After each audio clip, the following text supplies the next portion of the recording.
E tive alguns encontros que derivaram desse encontro. Um deles foi aqui em Belo Horizonte com o Vinícius Poit. Para quem é do partido, teve uma apresentação aí do mês de junho, o Vinícius estava na apresentação. O Vinícius é pré-candidato e postulante a deputado federal em São Paulo. Um cara que está com uma empresa incubada aqui no CID. Sujeito assim, fora de série, e discutiu muito comigo sobre empreendedorismo público, sabe? Assim, eu acho que a gente vai ter que... Esse é um tema para a gente pensar para uma próxima reunião. A gente tem que começar a discutir mais empreendedorismo público. Bom, deixa eu ver se tem mais alguma coisa importante. Acho que sim. Eu não sei se vocês lembram, tem uma emenda minha... Lembram ou sabem, né? Que tem aqueles que não sabem. Tem uma emenda minha que está na reforma administrativa sobre o parecer de nomeação, tentando criar a obrigatoriedade do prefeito dizer por que ele escolheu as pessoas para cargos de chefia na cidade.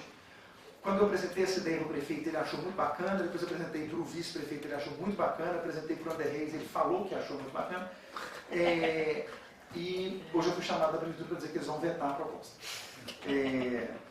Mas nem tudo é má notícia.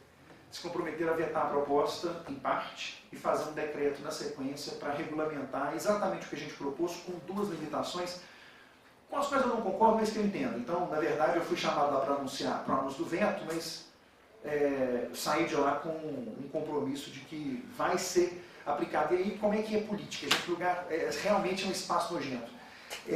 Qual era a grande preocupação do prefeito em exercício, Paulo Lamarck, comigo? Ele queria dizer, falou, Matheus, eu não quero que pareça que a gente está roubando a sua ideia, porque nós vamos vetar e daqui a um mês nós vamos publicar um decreto que diz quase a mesma coisa que o seu projeto falava. E aí fica parecendo que a gente está tentando roubar a sua ideia. Então eu queria te garantir que não é isso que está acontecendo, e me explicou o motivo. Eu fiquei olhando para ele assim, ainda que você tivesse... Como assim roubar a ideia? Eu falei, não, porque tem vereador que fica sentido, porque a gente apropria, parece estar apropriando a ideia dele. Ou seja, é um espaço só de vaidade, gente. No fundo é isso, né? Porque o que interessa, eu falei para ele, olha, eu vou te falar, não me interessa que você nem cite o meu nome quando você for anunciar isso, só me interessa que você faça. Você vai fazer? Nós vamos fazer porque nós gostamos dele. Ótimo, é só o que basta. Então, também aí é dizer, acho que o mandato está avançando, o cuidado do prefeito mandar chamar, sentar, negociar o decreto que vai ser feito, podia simplesmente vetar, né, gente? Veta, vira as costas e sai andando. Eu nem da base dele sou. Então, mais uma vez, eu acho que isso mostra como é que ter um mandato mais aberto faz a diferença. Criamos aí mês passado, a Frente Ideias, compostas por mim, Irlan, Dorgal, Gabriel, Rafael Martins e Oswaldo. Algumas pessoas já começaram a me criticar, né? Não dá tempo nem de você anunciar o que é, já tem gente criticando. Você vai juntar com esse pessoal aí? Fala, olha, esse pessoal aí são os outros vereadores, né? Não se aprova nada sozinho aqui dentro não, e acho que são pessoas diferentes, mas todas elas com o seu valor.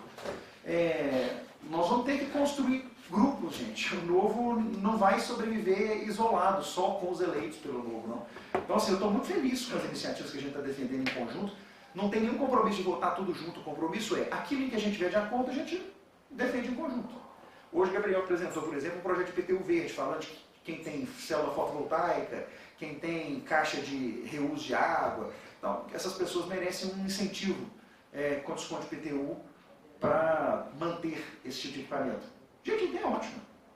É o contrário da punição, da regulação punitiva.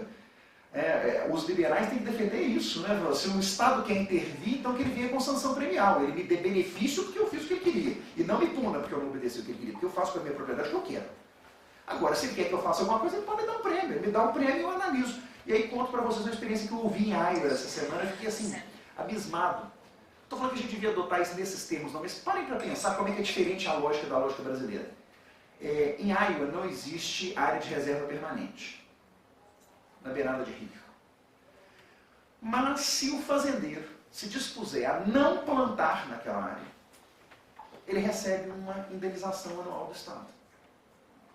Ou seja, o Estado ele tenta fazer o controle ambiental através do estímulo financeiro. Fala, olha, a propriedade é sua, mas eu te alugo para você não... Eu não estou dizendo que a gente deve adotar, mas aqui no Brasil a gente o raciocínio é completamente o contrário, né? A propriedade é sua, mas você vai fazer o que eu estou mandando, se você não fizer eu vou te multar. E aí me foi feita uma pergunta interessante lá, porque eu contei como é que era a nossa realidade. Eles falaram, mas quem é que fiscaliza isso? Eu falei, não, é uma estrutura de policiamento e tal, tem polícia mesmo, tem órgãos de fiscalização. Eles falaram, nossa, isso deve custar caro, não? Eu falei, custa caro. Falou, deve custar mais caro do que eles pagam para a gente aqui, para a gente não plantar. Não, eu falei, bom, não sei, é possível, vamos fazer algumas contas. Mas aí eu falei para ele, mas aqui tem a pessoal que fiscaliza vocês também, não? Falei, claro que não. Eu falei, não? Eu falei, não, se nós assinamos um contrato dizendo que a gente não vai plantar, por que alguém precisaria vir aqui fiscalizar se a gente está plantando? É claro que a gente não vai plantar.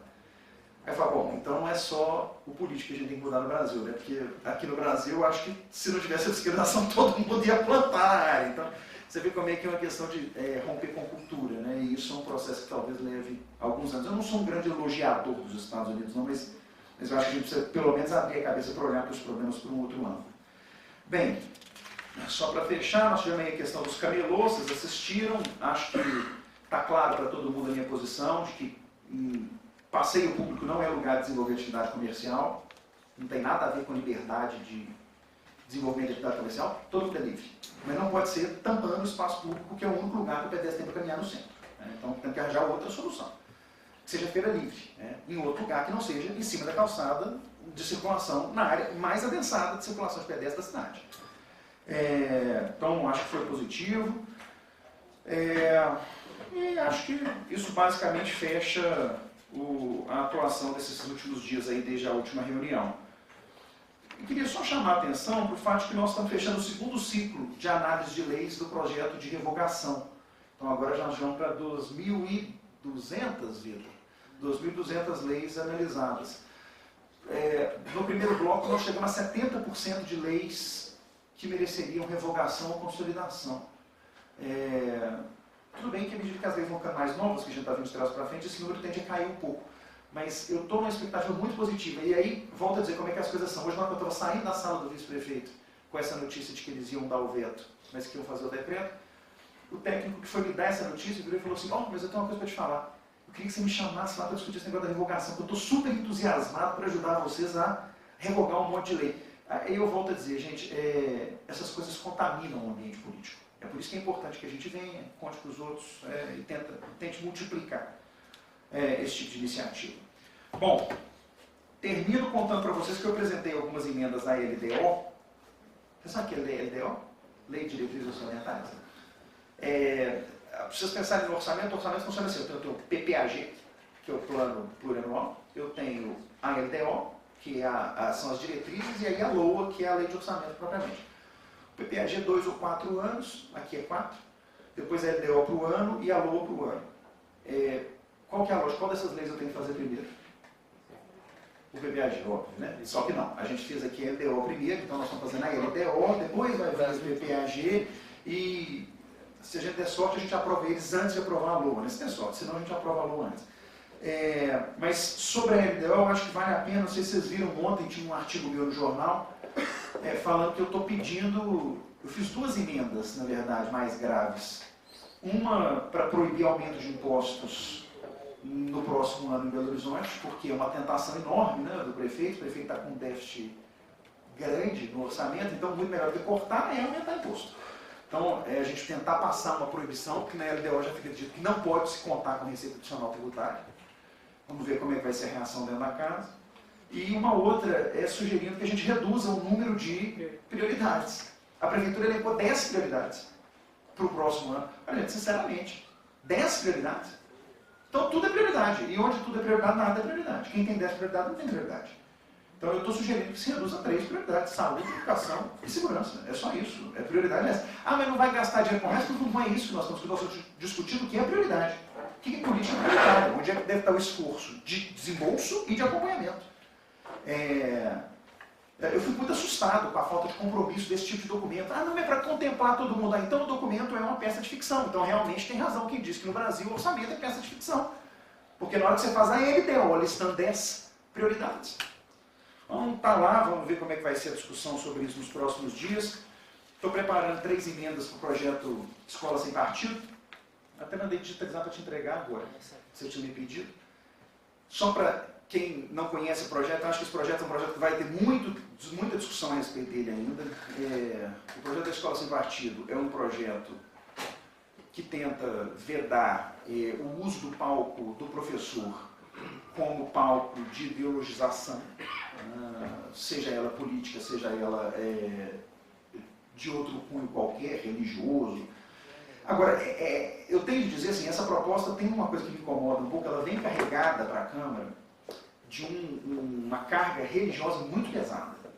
Então a ideia é boa, mas ela tem que se despir desse caráter de uma orientação religiosa, sob pena da gente estar dizendo que uma religião, um conjunto de religiões podem decidir a política pública de educação para as outras pessoas, e isso não é adequado. Então eu estou apresentando 3 emendas para tentar depurar um pouco o projeto dessa carga muito religiosa que ela tomou. E aí, gente, para quem defende o projeto, conhece o projeto, entendam bem, não vai nenhuma crítica aqui ao caráter religioso de quem propõe, mas a lei não pode carregar esse caráter, porque o Estado é laico. Então, assim, não dá para a lei carregar. Eu dou um exemplo direto para vocês, o artigo 2º que fala sobre ideologia de gênero, ao invés de dizer é proibido ao professor que promova a ideologia de gênero em sala de aula, ele diz, é proibido que ele promova a ideologia de gênero, e aí ele descreve 7 linhas, o que nos aproxima um pouco de uma visão do que é a identidade adequada de gênero, que não é uma discussão. Aí, ao contrário, a gente está começando a dar uma posição sobre o tema dentro da lei. Então, assim, nós temos que tomar alguns cuidados. Então, vocês vão ver essa discussão aí nos próximos dias. Eu vou votar a favor do projeto com as emendas. Eu acho que o projeto precisa... O projeto tem um negócio de colar os cartazes que me incomoda. Assim, eu sou contra cartaz. Eu não acho que cartaz serve para nada. Mas é um problema meu pessoal. Eu não gosto de cartaz. Acho que se cartaz resolvesse as coisas, era só colar assim, proibido matar, põe na rua aí, acabou, não vai ter homicídio. Então, assim, não é a minha experiência, diz que cartaz não resolve o problema. Mas, e outra coisa, a lei é vaga sobre, na identificação de quais são os professores que ela endereça. E, obviamente, essa é uma regra que faz sentido para o ensino infantil e fundamental. E eu até admito que o município queira fazer isso também para o ensino médio dele.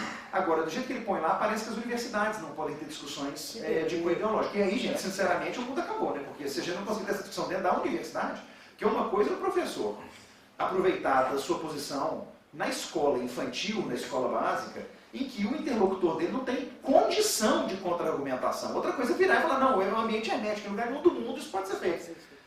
Aí vocês vão desculpar o espaço de... A embotização do ser humano vai chegar a um ponto em que todo mundo vai ser pasteurizado, vai pensar exatamente igual. Vai falar de religião. Então, mas o projeto tem muitos méritos, tá? Então, assim, para dizer, vocês vão ver essa discussão ganhando relevo aí. Esse mês também, doutor Fernando, acho que se interessa ao senhor diretamente. Me foi prometido pela Prefeitura hoje que antes do seminário que eu e o vereador Gilson Reis estamos organizando sobre o plano diretor, que vai acontecer dia 28 e dia 29 desse mês, o substitutivo da Prefeitura estará na Câmara. Então, há uma promessa de que nós teremos um novo substitutivo para o plano diretor na Câmara, segundo a Prefeitura, mais simples. Para quem já leu o plano diretor que está aqui em discussão, sabe que qualquer coisa é mais simples do que o que está lá, porque o texto é um caos.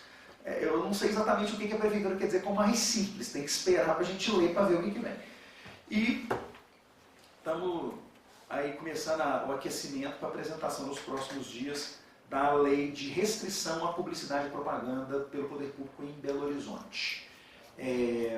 A lógica é que a gente tenha para a Câmara uma restrição quantitativa e para o município como um todo uma restrição qualitativa, ou seja, para a Câmara a gente restringir o percentual do orçamento que pode ser gasto e para o município restringir os tipos de tema que podem ser endereçados através de publicidade para tentar reduzir isso ao mínimo. A boa notícia é que tanto o presidente da casa quanto o Calil, pelo menos nesse momento, veem com muito bons olhos essa iniciativa, porque eles estão num momento de contenção de gastos. Então, quem sabe, a gente não aproveita o dia que está propício para aprovar o projeto e aprova o projeto e passa a não ter esse desperdício enorme de publicidade.